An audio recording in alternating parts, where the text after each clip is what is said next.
Assalamualaikum warahmatullahi wabarakatuh. Kan kami dari kelompok 21, saya Bintang Jan Firadi.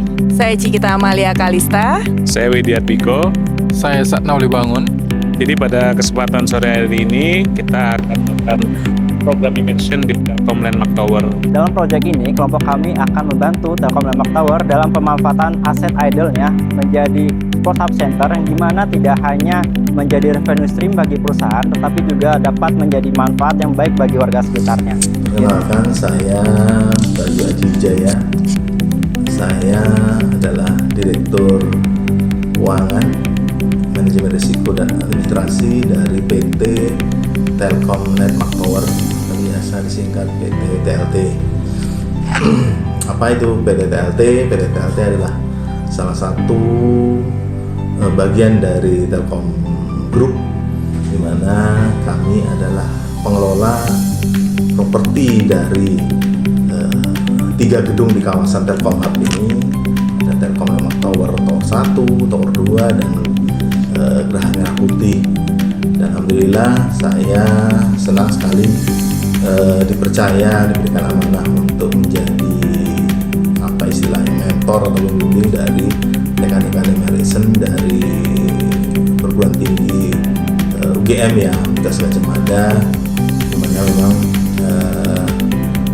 dalam immersion ini teman-teman melakukan survei, melakukan beberapa analisa kajian terkait dengan sport hub. Cukup besar dan potensial, sehingga itu menjadi suatu tema kami, di mana ada satu Telkom Training Center yang akan dijadikan sport hub. Apa itu sport hub? Di mana di sini merupakan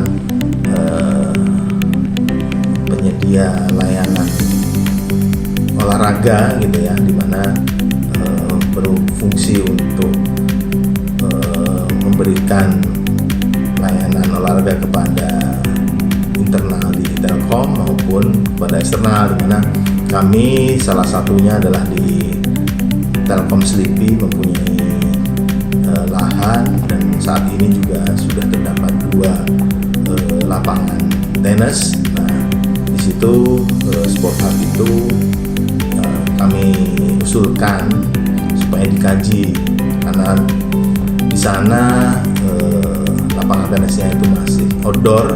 Nah, bagaimana teman-teman immersion ini memberikan usulan kajian supaya lapangan tenis tersebut indoor plus dibuat senyaman mungkin dan bisa di-enhance dengan ditambahkan beberapa lapangan paddle yang saat ini sedang viral, dan tentunya ada sport lounge-nya juga, ada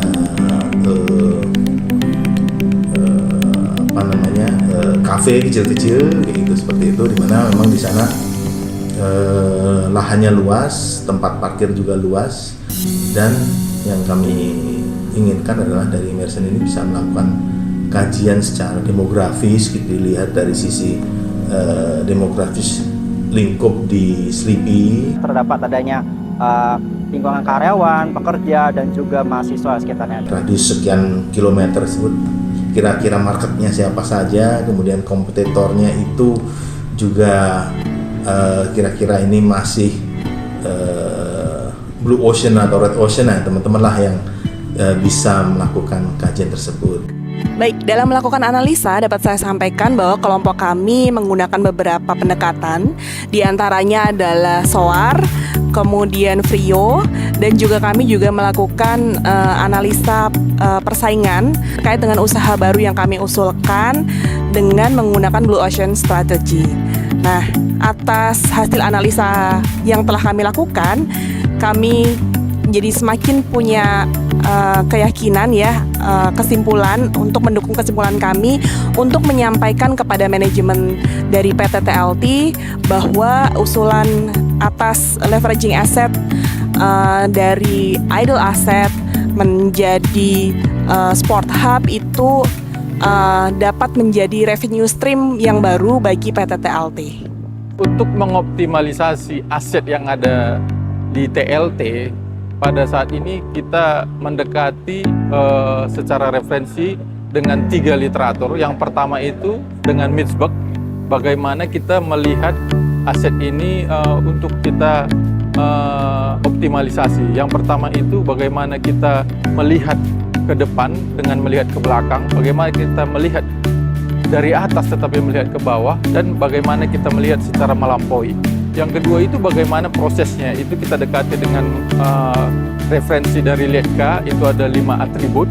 Bagaimana dia tetap keterikatannya itu secara berbagai perspektif, sistem perspektif, bagaimana dia intent fokus, bagaimana dia terhadap thinking of time, bagaimana dia terhadap hipotesis dan bagaimana terhadap opportunisnya. Dan yang terakhir kita menginginkan impact daripada aset itu data bisa analisa yang bernilai. kami lakukan simulasi bisnis plan-nya itu pada perjalanannya nantinya akan melakukan break even point di sekitar 3 tahun dan juga memiliki IRR di angka 26% dan juga memiliki gross profit margin di angka 60, net profit sekitar angka 40%. Jadi potensinya sangat baik.